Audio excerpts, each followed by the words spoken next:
Salam dan selamat pagi untuk kita semua. Bertemu kembali dalam ibadah pagi, Sabtu pagi saat ini. Kita bersyukur Tuhan masih mengizinkan kita menambahkan satu hari yang baru untuk kita jalani.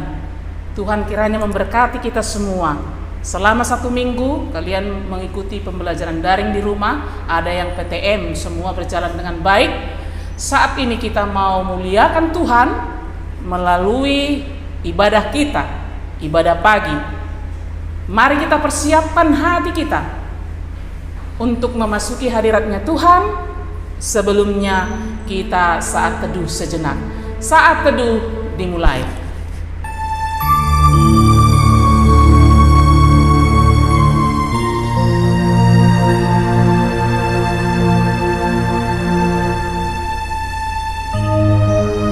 Saat teduh selesai, mari kita berdoa. Segala kemuliaan dan hormat kami persembahkan kepadamu Tuhan, yang menciptakan alam semesta dan segala makhluk. Atas anugerah dan kebaikan Tuhanlah kami boleh ada hingga pada saat ini. Terima kasih untuk kemurahan-Mu. Kini kami datang mensyukuri kebaikan kemurahan Tuhan melalui ibadah kami pada pagi hari ini. Tuhan kiranya memberkati dan menerima kehadiran kami semuanya. Tuhan kiranya mengampuni segala kelemahan dan kekurangan kami. Kami berdoa juga Tuhan untuk orang tua anak didik kami keseluruhan. Tuhan kiranya memberkati setiap pekerjaan mereka. Tambahkan kesehatan dan rezeki, khususnya bagi keseluruhan anak didik kami kelas 7 sampai kelas 9. Mari Tuhan berkati masa remaja, masa pertumbuhan, masa depan mereka, sehingga mereka kelak menjadi anak-anak kesukaan bagi Tuhan, berguna bagi masyarakat, bangsa dan negara, terlebih-lebih berguna di hadapan Tuhan. Hamba-Mu yang akan menuturkan kebenaran firman-Mu juga. Mari Tuhan urapi beliau, sehingga firman yang disampaikan menjadi pembelajaran yang baru bagi kami, dan menambah iman kami hari lepas hari semakin bertumbuh dan semakin percaya dekat dengan Engkau. Kami serahkan rangkaian ibadah kami pada saat ini. Dalam Yesus Kristus kami berdoa dan bersyukur. Amin. Ayo kita semua bangkit berdiri. Kita mau muliakan Tuhan lewat pujian kita pagi ini. Sungai sukacitamu mengalir dalamku. Ayo kita bangkit berdiri. Boleh ditepuk tangannya, menyanyikannya dengan penuh sukacita.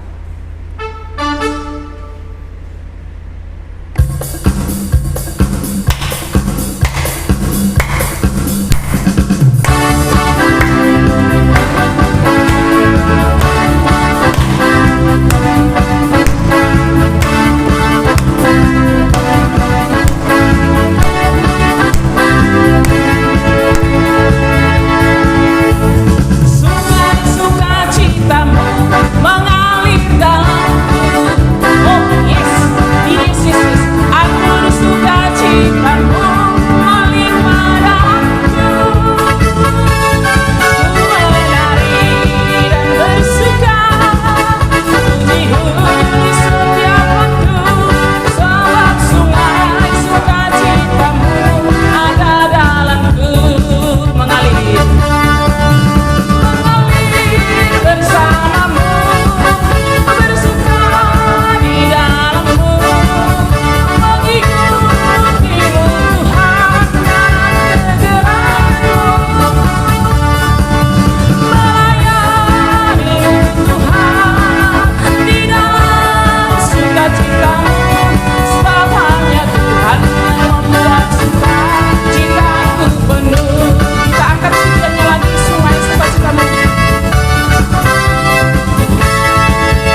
silakan duduk kembali.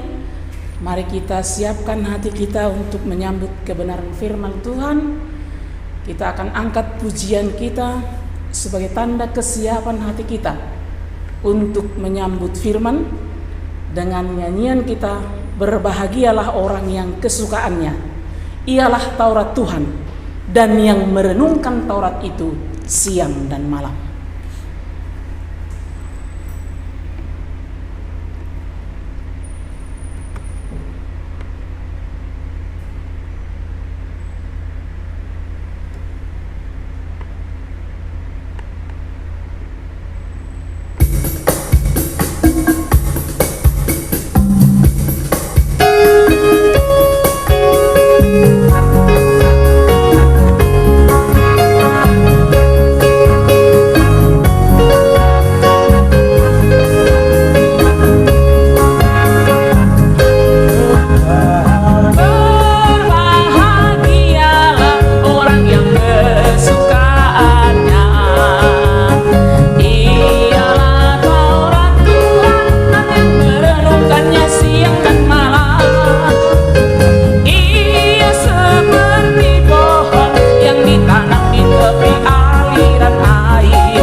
Tibalah saatnya kita mendengarkan kebenaran firman Tuhan melalui hambanya. Waktu dan tempat kami sediakan. Shalom semuanya, selamat pagi kepada kita, saya khusus kepada anak didik kami yang mengikuti ibadah hari ini. Puji Tuhan, kita bertemu kembali dalam kebaktian kita hari ini ya. Harapan saya kita semua dalam keadaan sehat-sehat semuanya. Baik, kita akan renungkan firman Tuhan. Tadi sudah bernyanyi, memuji Tuhan, memuliakan Tuhan melalui puji-pujian. Tiba waktu kita akan merenungkan kebenaran firman Tuhan. Mari kita gunakan waktu ini dengan baik. Kita fokus merenungkan firman Tuhan dan kita minta pertolongan Roh Kudus dengan kita berdoa. Mari kita berdoa. Ya Tuhan, tiba waktunya kami akan merenungkan firman-Mu. Tolong kami semuanya yang mengikuti ibadah ini.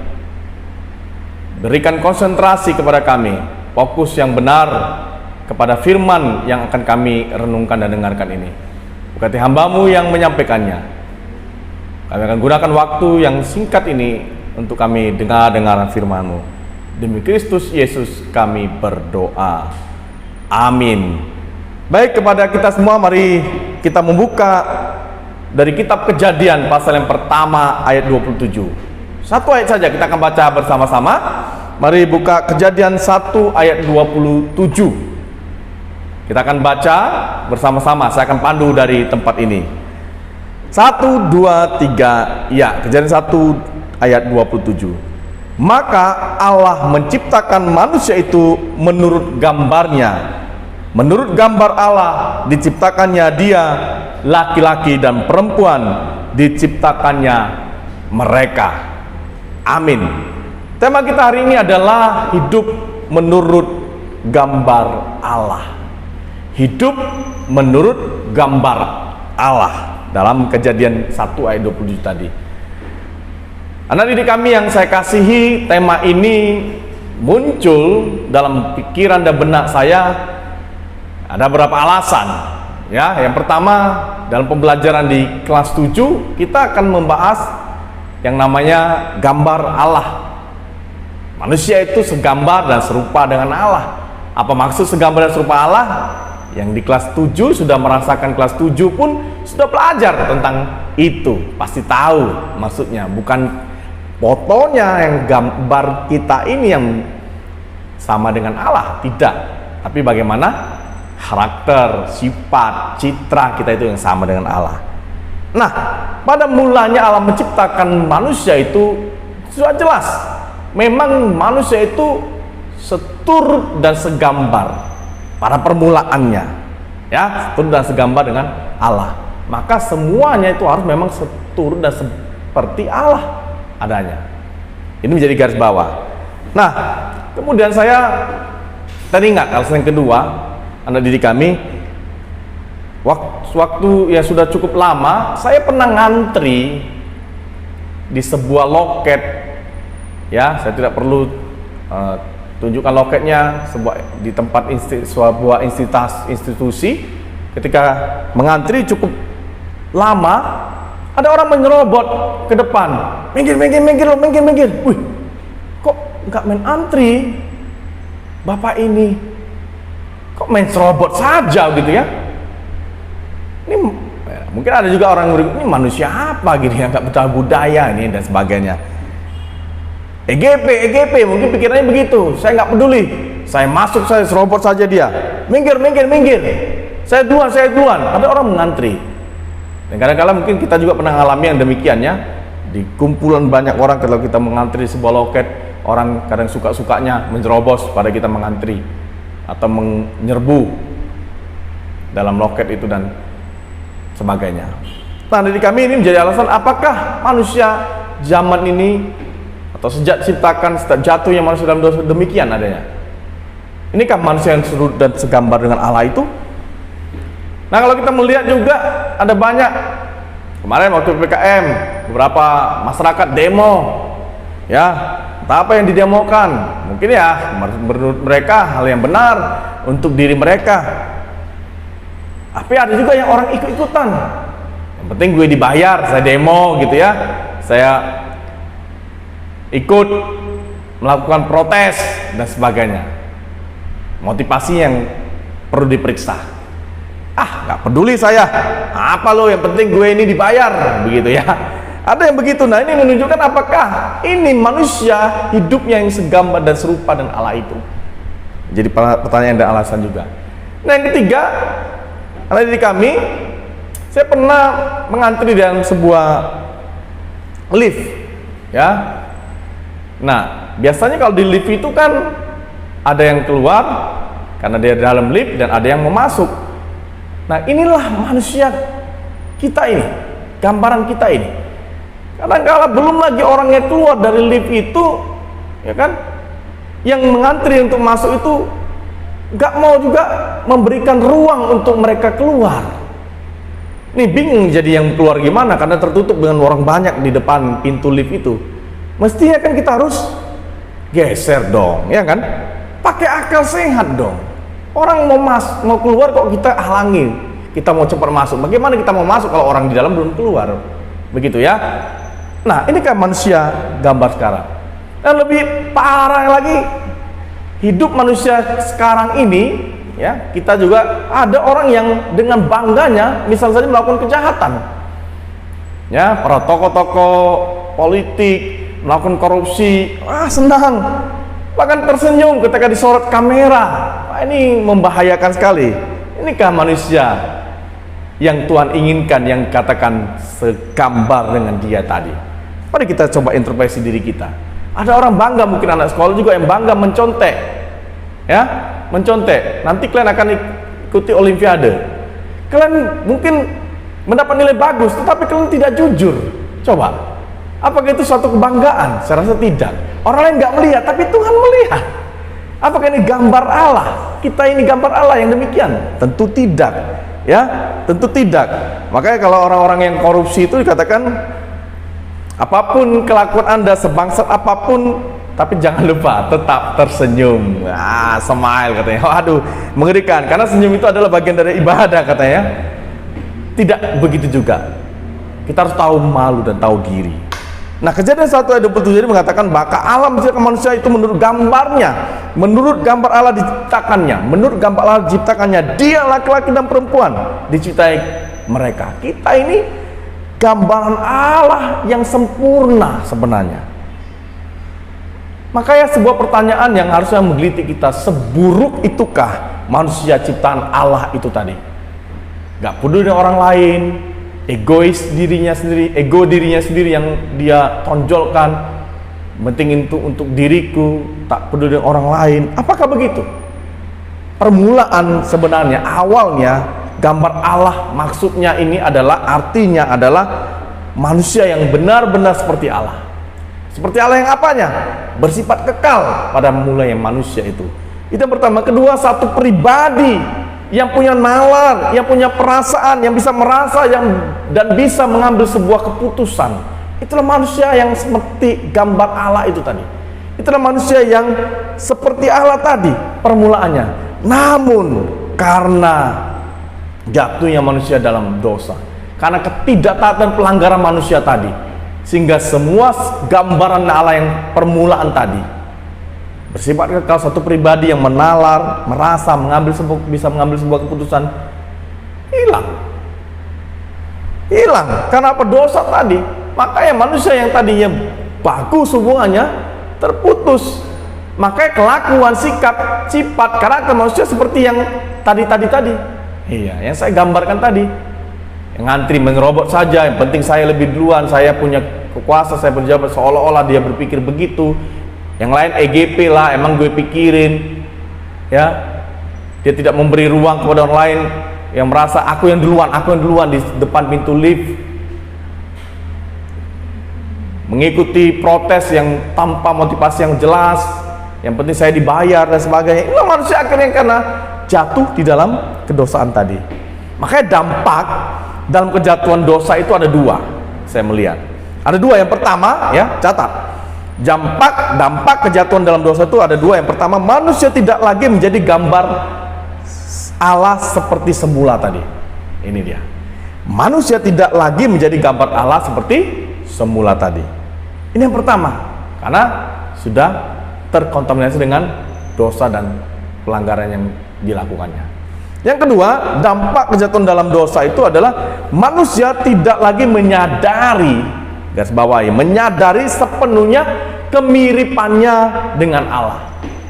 Padahal kita ini manusia yang hidup kekal, bersifat kekal. Karena padahal kita manusia yang bernalar, punya akal sehat, tapi kita nggak sadar tentang itu. Kenapa? Diselimuti oleh tadi dosa-dosa tadi. Iblis terus menggerogoti dan menyerukan untuk kita terus melakukan dosa tengah-tengah dunia ini. Makanya manusia harus berbalik, ya, 180 derajat balik kembali kepada Allah agar dapat menjadi segambar dengan Allah kembali seperti semula, ya. Nah Pak, pertanyaannya gimana caranya Pak? Saya berikan rahasianya, saya beritahu. Dalam Matius 5 ayat 48 dikatakan begini, karena itu haruslah kamu sempurna sama seperti Bapamu yang di surga adalah sempurna. Tuhan ingin kita sempurna seperti Dia sempurna adanya. Nah, rahasia yang pertama untuk kita boleh lakukan, kembali kepada Allah, kita harus menyadari bahwa kita lemah dan kita butuh Tuhan. Kita perlu Tuhan. Kita harus lebih mengenal Dia. Nah, Yohanes 14 ayat 9b mengatakan, barang siapa telah melihat aku, ia telah melihat Bapa. Maka kita kembali kepada Bapa, harus kita kenal Yesus. Aku, kata Yesus dalam Yohanes 14 ayat 9b tadi. Ya, saya baca 14 ayat 9 lengkapnya. Kata Yesus kepadanya, telah sekian lama aku bersama-sama kamu, Filipus, namun engkau tidak mengenal aku. Barang siapa telah melihat aku, ia telah melihat Bapa. Bagaimana engkau berkata, tunjukkanlah Bapa itu kepada kami? dikatakan Yesus kepada Filipus. Nah, makanya pengenalan kepada Yesus itu maka kita akan kembali kepada Bapa dan kita segambar dan serupa kembali dengan Dia. Makanya kesimpulan dari firman Tuhan pagi ini untuk kita ada 3. Camkan dan catat baik-baik. Yang pertama, kenalah Yesus secara pribadi dengan menerima Dia sebagai Tuhan dan Juru Selamat. Ayo, para adik kami yang belum mengenal secara pribadi, bahkan belum menerima Dia sebagai Tuhan dan Juru Selamat, mari. Ya, supaya hidupmu segambar dan dengan Allah. Hidup yang segambar dengan Allah. Yang kedua, mengenal Yesus tidak cukup kemudian kita hanya mengakui, tetapi kita tidak mengerjakan apa yang Dia ajarkan. Yaitu lewat baca dan renungkan firman Tuhan, bahkan melakukannya. Firman Tuhan, Alkitab kita itu.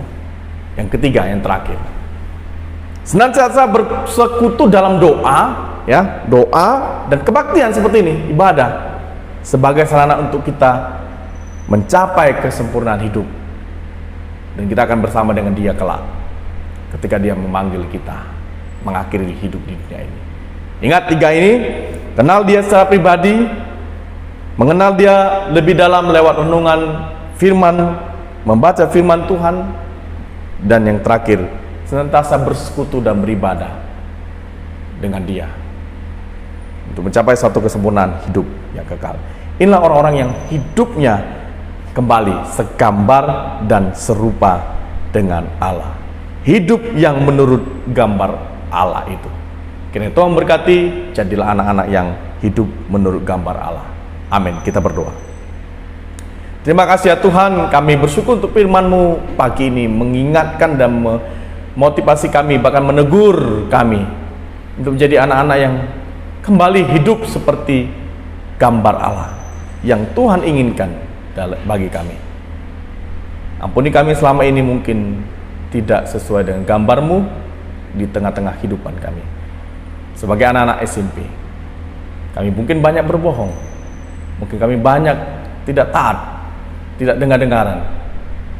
Ampuni kami, dan kami mau berbalik bahwa anak-anak Tuhan yang hidup segambar dengan Allah itu tidak demikian. Tolong kami Tuhan untuk melakukan firman-Mu. Terpujilah Tuhan, dalam nama Yesus kami berdoa. Amin. Tuhan berkati. Shalom. Ya, sebelum kita menutup ibadah, kita mari dengarkan persembahan pujian dari siswa kita Metodis SMP kelas 7F, Dior Damero Nababan. Waktu dan tempat kami sediakan.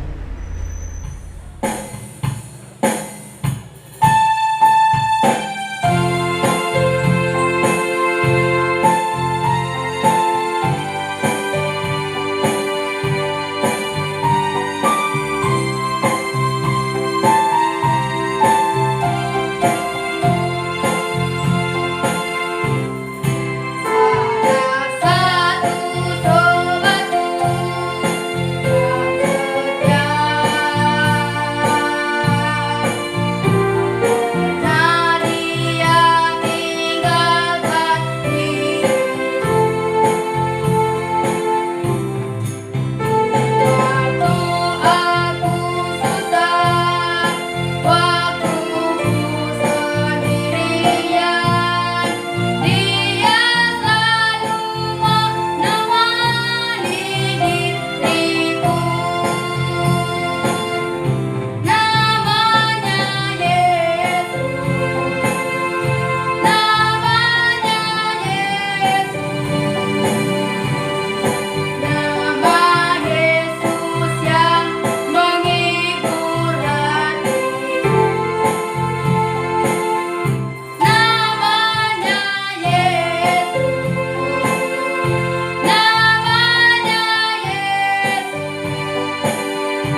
Ya, sebelum kita menutup ibadah kita pada saat ini, masih kita angkat pujian penutup.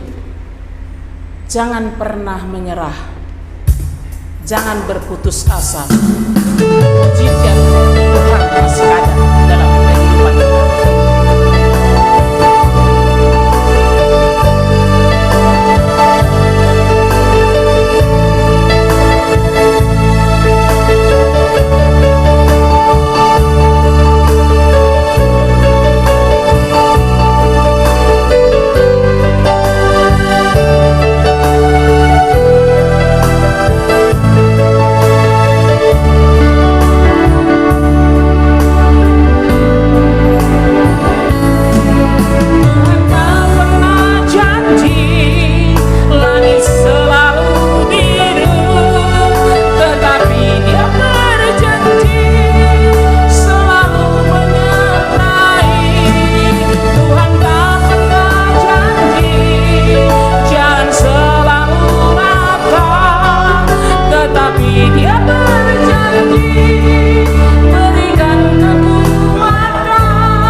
Kita sama-sama bangkit berdiri. Kita mau mengakhiri ibadah kita. Sebelum berkat, kita bersama-sama berdoa. Bapa kami, kita mulai. Bapa kami yang di surga, dikuduskanlah namamu, datanglah kerajaanmu, jadilah kehendak-Mu di bumi seperti di surga. Berikanlah kami pada hari ini makanan kami yang secukupnya, dan ampunilah kami akan kesalahan kami, seperti kami juga mengampuni orang yang bersalah kepada kami.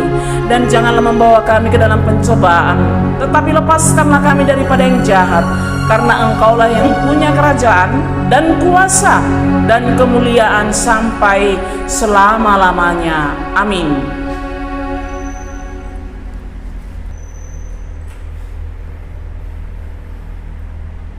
Baik anak didik kami, kita akan mengakhiri ibadah kita ini Mari kita tetap dalam keadaan berdiri. Kita akan terima berkat daripada Tuhan saja. Mari arahkan hati dan pikiran kita kepada Tuhan saja. Kiranya damai sejahtera dan kasih sayang daripada Allah Bapa,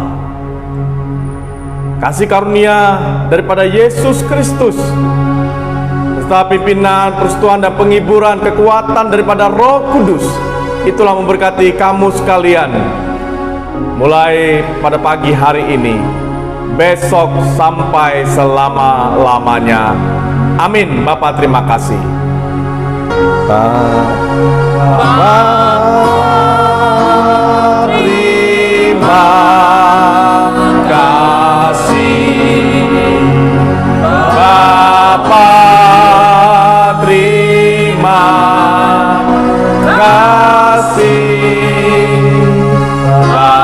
Bapa di dalam surga, ku berterima kasih. Amin.